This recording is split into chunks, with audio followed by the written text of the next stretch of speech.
আইফোনে কিভাবে software update করবেন সেটা আপনাদের দেখাবো। এখন 15.5 এই সফটওয়্যার আপডেট চলছে, তো চেষ্টা করবেন প্রত্যেক 1 মাস 2 মাস পর পর আপডেট করতে। চলুন আপডেট করি আমরা। সেটিংয়ে ট্যাপ করব। ট্যাপ করার পরে আমরা নিচে যাই, জেনারেলে ট্যাপ করব। করার পরে আমরা হলো সফটওয়্যার আপডেটে চাপ দিব।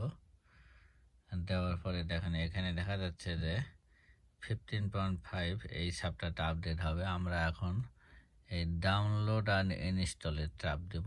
দেওয়ার পর আপনার ফোনের স্ক্রিনের পাসওয়ার্ডটা চাবে, যে পাসওয়ার্ডটা ফোনের স্ক্রিন আছে সেটা দিলেন। দেওয়ার পরে দেখেন একটা আপডেটের একটা আসবে। আপনার ফোনে ইন্টারনেট স্পিড যত বেশি থাকবে তত তাড়াতাড়ি হবে। আর ডাউনলোড যখন হয়ে গেল তখন এখানে একটা ইনস্টল নাও অপশান থাকবে, তো ইনস্টল নাওতে চাপ দিব। তারপরে অটোমেটিকভাবে আবার যা যা হওয়ার কথা সে হতে থাকবে।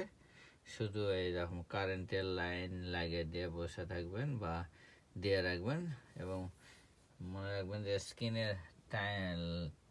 স্ক্রিনের লাইট যাতে আউট না হয়, স্ক্রিনের লাইটটা আনলিমিটেড দিয়ে রাখবেন, তাহলে অটোমেটিক সব ফিনিশ হয়ে থাকবে। তো thank you for watching this video. এইভাবে কন্টিনিউ আপ ডাউন হতে থাকবে।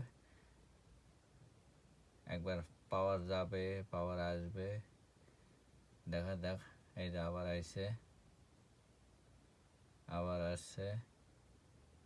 এইভাবে কিপ গোয়িং আবার এই যে এইভাবে শুরু হলো, দেখেন এখানে শুরু হচ্ছে। তো এইভাবে লাইন দিয়ে বসে থাকবেন। মেক শিওর ওয়াইফাই কানেকশানটা যাতে থাকে, ওয়াইফাই কানেকশানটা থাকলে আরও ভালো হয়। তো খুব দ্রুত আপনার ইন্টারনেটের স্পিড যত ভালো থাকবে তত তাড়াতাড়ি হবে। তো এইভাবে এখন বসে থাকবেন, এইভাবেই শেষ হয়ে যাবে আপডেট।